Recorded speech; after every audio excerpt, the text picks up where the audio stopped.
Hello दोस्तों, मैं Aryan Shukla, business adviser and founder online business workshop.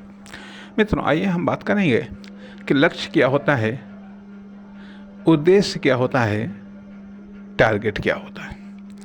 Target क्या होता है, जहाँ तक कि अब हम समझ पाए हैं कि लक्ष्य, उद्देश्य या target is the title of the work. ये टाइटल होता है वर्क का, ये हेडिंग होता है वर्क का। वर्क का कैसे कैसे अर्थात जब हम कोई एक वर्क डिसाइड करते हैं, जब हम कोई लक्ष्य डिसाइड करते हैं, कोई टारगेट डिसाइड करते हैं, कोई उद्देश्य डिसाइड करते हैं, तो इसका अर्थ ये बनता है कि हम उस कार्य को करेंगे, उस कार्य को हम करेंगे। और उस कार्य में, उस कार्य को सफल बनाने के लिए, उस कार्य को कंप्लीट करने के लिए अन्य तमाम सारे कार्य करने होते हैं। मान लिया जैसे कि हमने ये निश्चित किया कि अब ये टारगेट, लक्ष्य, उद्देश्य लाइफ का टारगेट होता है, लाइफ का उद्देश्य होता है, लाइफ का एक मंजिल होती है। और यह टारगेट किसी भी प्रकार के हो सकते हैं, चाहे प्रोफेशनल हो, चाहे नॉन प्रोफेशनल हो, चाहे फैमिली वाले हो, नहीं, कोई भी हो सकता है, कोई भी हो सकता है। लेकिन यहाँ पर हम ये मानते हैं कि लक्ष्य, उद्देश्य या टारगेट का मतलब है कि टाइटल ऑफ द वर्क। मान लिया, अब यदि हम सोचते हैं कि हमारे जीवन का उद्देश्य हमें डॉक्टर बनना है, या आईएएस बनना है, या पीसीएस बनना है, या करोड़ों कमाने वाला इंसान बनना है, या फिर हमें एक बड़ी कंपनी बनाना है, तो अब सवाल ये उठता है कि टारगेट को डिसाइड करना अपने आप में एक हिम्मत का काम होता है, साहस का काम होता है। और हम ये डर जाते हैं कि अगर हम टारगेट हमने डिसाइड तो कर लिया, अब एक होता है कि हम क्या बनना चाहते हो, अरे हम डॉक्टर बनना चाहते हैं, हम राष्ट्रपति बनना चाहते हैं, हम प्रधानमंत्री बनना चाहते हैं। अब ये इच्छा है, ये टारगेट नहीं है। यह इच्छा है। क्या इच्छा है, क्या सपना है, हम ये हो जाएं, हम वो हो जाएं, हम ये कर डालें, वो कर डालें। ये इच्छा है, यह सपना है, लेकिन टारगेट नहीं है। क्योंकि हो जाए तो ठीक, लेकिन इस पर हम विशेष रूप से सक्रिय नहीं होंगे।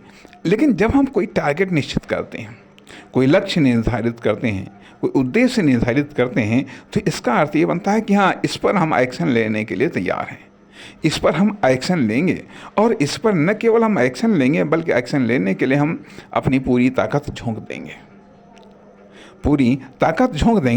तो ये हमारा वर्क का हेड है। टोटल जो वर्क हैं उनका ये हेड है, स्वामी है, उनका ये टाइटल है। लक्ष्य टाइटल ऑफ द वर्क है। लेकिन हिम्मत नहीं जुटा मिलती है। इच्छा करना, किसी को भी देख करके इच्छा करना, वो तो एक अलग की बातें हैं। जो भी है, जिसको भी हमने अच्छा देखा, मान लेते हैं, चलो ठीक है, ये हमारी इच्छा है, तो ये इच्छा है। ऐसे हजारों इच्छाएं होती हैं, ऐसे हर व्यक्ति की लाखों इच्छाएं होती हैं, लेकिन पूरी नहीं होती हैं। अब जो लक्ष्य निर्धारित किया गया, जो हम उन तमाम सारी इच्छाओं, तमाम सारे सपनों में से किसी एक को चुनने का साहस करते हैं कि वो हमारा लक्ष्य है। और अक्सर करके बचपन में हम इच्छा को ही मान लेते हैं लक्ष्य, सपने को ही हम अपना लक्ष्य मान लेते हैं, उद्देश्य मान लेते हैं, और फिर उस पर हम प्रयास करते हैं। कामयाब हो गए तो ठीक, नहीं तो कुछ स्टेपों के बाद में फिर हम फेल होने लगते हैं और आखिरकार फिर वहाँ से हम हट जाते हैं। चाहे फेल होने के बाद में हटें, या फिर उस प्रयास में तो कोई कामयाबी मिल गई, या किसी स्टेप तक कामयाबी मिल गई, वहाँ तक जाने के बाद में फिर हम ठंडे हो जाते हैं कि चलो ठीक है, अब मिल गया, जा करके अब चलो फुर्सत है, इसी से अपना काम चलाओ, आदि इत्यादि। तो कहने का अर्थ यह बनता है कि यह एक लक्ष्य या उद्देश्य टाइटल ऑफ द वर्क है। अब मान लिया, अब चूंकि ये एक साहस का काम है, यदि ऐसा ये कुछ सब फेल हो गया तो फिर हम अपनी आवश्यकताओं पर टिक जाते हैं। फिर हम अपनी आवश्यकताओं को पूरा करने में लग जाते हैं और आवश्यकता लक्ष्य नहीं होती, आवश्यकता सिर्फ आवश्यकताएं होती हैं, मजबूरियां सिर्फ मजबूरियां होती हैं, प्रॉब्लम सिर्फ प्रॉब्लम होती हैं। ये लक्ष्य नहीं होते हैं। इनको पूरा करना हमारी मजबूरी है, आवश्यकताओं को पूरा करना ज़रूरी है। लेकिन जो हमारा लक्ष्य है, उद्देश्य है, टारगेट है, उसको पूरा करना ज़रूरी है। ये हमें खुद को ये ऑर्डर देना पड़ता है, खुद को ये स्वीकार करना पड़ता है कि हाँ नहीं, ये ज़रूरी है। और कभी कभी ऐसा भी होता है कि हम फेलियर, अगर लक्ष्य को हासिल न कर पाए, हम फेल हो गए लक्ष्य को हासिल करने में, तो फिर हमें झटका लगेगा, हमें सदमा लगेगा। और यदि 1-2 बार लक्ष्य को निर्धारित करके हम फेल हो गए, तो फिर 3बारा या 5वीं-6ठी बार फिर हम लक्ष्यों को निर्धारित भी हम नहीं करते हैं।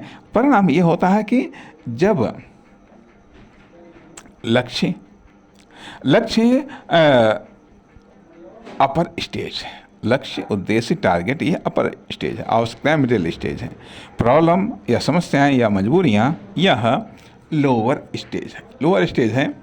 तो यदि हम अपर स्टेज में नहीं फंसे, अपर स्टेज की तरफ हम आकर्षित नहीं हुए या प्रयत्नशील न हुए, तो हम मिडिल क्लास अर्थात आवश्यकताओं में फंस जाएंगे। फिर आवश्यकताओं से हम मजबूरियों में आ जाएंगे। फिर वह लक्ष्य, फिर वह आगे बढ़ने का सपना, या वह फिर ऊंची मंजिल, ये सब एक सपना ही रह जाएगा। ये कभी हकीकत में नहीं बदल पाएगा। और भी एक चीज़ आती है कि एक तरफ ये बात कही गई, ये पढ़ा और ये पढ़ाया गया कि हाँ ठीक है, जितना बड़ा लक्ष्य, जितना ऊंचा लक्ष्य होगा तीर उतना ही ऊंचा जाएगा। अर्थात विचारों की उच्चता, विचारों की श्रेष्ठता, विचारों की परिपक्वता, ये सब चीज़ें सिखाई गई, पढ़ाई गई। अर्थात हम लर्निंग पीरियड में हम विचारों के बारे में पढ़ते हैं, विचारों की विभिन्न लेवल के बारे में पढ़ते हैं, विभिन्न लेवल के विचारों के बारे में पढ़ते हैं, तथा महान विचारकों के बारे में भी पढ़ते हैं, और उनके महान विचारों के बारे में पढ़ते हैं, आदि इत्यादि। तो विचार ऊंचे हो जाते हैं, और उन्हीं विचारों की ऊंचा करने के चक्कर में हम अपने लक्ष्य, उद्देश्य, मंजिल को भी ऊंचा हम कर लेते हैं, सपने पाल लेते हैं, इच्छाएं पाल लेते हैं, महत्वाकांक्षाएं पाल लेते हैं, आदि इत्यादि। लेकिन ये चीज़ें सब साकार होती हैं कार्य के द्वारा। अब हमारा ये तो लाइफ की एक इमेज हो सकती है, लेकिन हमारा वर्किंग हेड कौन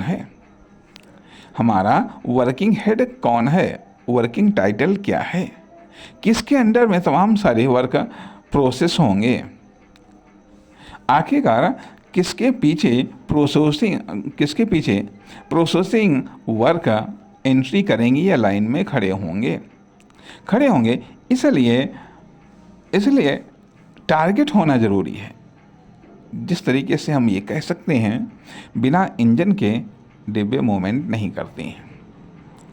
करते हैं, तो उसी प्रकार से प्रोसेसिंग वर्क बिना टारगेट के मूवमेंट नहीं करते हैं। अब फिर ये वर्क या तो आवश्यकता के अकॉर्डिंग मूवमेंट करते हैं, या फिर मजबूरी या समस्याओं के अकॉर्डिंग मूवमेंट करते हैं। तो लक्ष्य, उद्देश्य, टाइटल ऑफ द वर्क। जब हम अपना टाइटल, इम्पोर्टेंट टाइटल, महत्वपूर्ण टाइटल जब हम निश्चित कर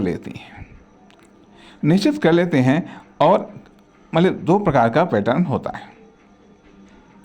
एक तरफ तो हमने टाइटल निश्चित कर लिया, वर्क निश्चित कर लिया, टारगेट निश्चित कर लिया कि हाँ ये हमको प्राप्त करना है, कैसे प्राप्त करना है उसके बारे में सोचते हैं, खोजते हैं, और धीरे धीरे हम एक्शन लेते हैं। और दूसरी तरफ ये भी होता है कि हाँ, इस प्रकार का भी टारगेट होता है कि हाँ हमें वहाँ तक, उस ऊंचाई तक पहुँचना है, उसके लिए हमें प्रयत्न करना है। भले ही हमें अपने टारगेट में अपडेट करना पड़े, हमें वर्क में अपडेट करना पड़े, जो भी करना पड़े, लेकिन हमें उस ऊंचाई तक पहुंचना है, हमें सफलता की उस बुलंदी तक पहुंचना है। तो यह भी अपने आप में एक टारगेट होता है, यह भी अपने आप में एक टारगेट होता है। तो अर्थात ये बात भी हो सकती है कि मेन टारगेट के साथ में अनेक बहुत सारे सब टारगेट भी होते हैं, सहायक टारगेट भी होते हैं। कभी कभी पूरक टारगेट अर्थात वैकल्पिक टारगेट भी आ जाते हैं। जिस तरीके से मेन वर्क के साथ में हमें हेल्पिंग वर्क भी करने होते हैं और कभी कभी कंप्लीमेंट वर्क भी करने होते हैं। इसलिए जब हम टारगेट को निर्धारित करना आवश्यक है। जब हमारा टारगेट निर्धारित होता है तो ना हम भटकते हैं, ना हमारा इन्वेस्टमेंट भटकता है, ना हमारे एफर्ट भटकते हैं, ना हमारे कार्य भटकते हैं। उनको एक दिशा मिल जाता है, उनको एक ट्रैक मिल जाता है, उनको एक रास्ता मिल जाता है और फिर साधन या संसाधनों का अपव्यय भी नहीं होता है। इसलिए ये मान करके चलिएगा कि टारगेट, लक्ष्य, उद्देश्य, ये सब टाइटल ऑफ द वर्क है, हेड ऑफ द वर्क है। इसलिए इनका होना आवश्यक है। नमस्कार, धन्यवाद।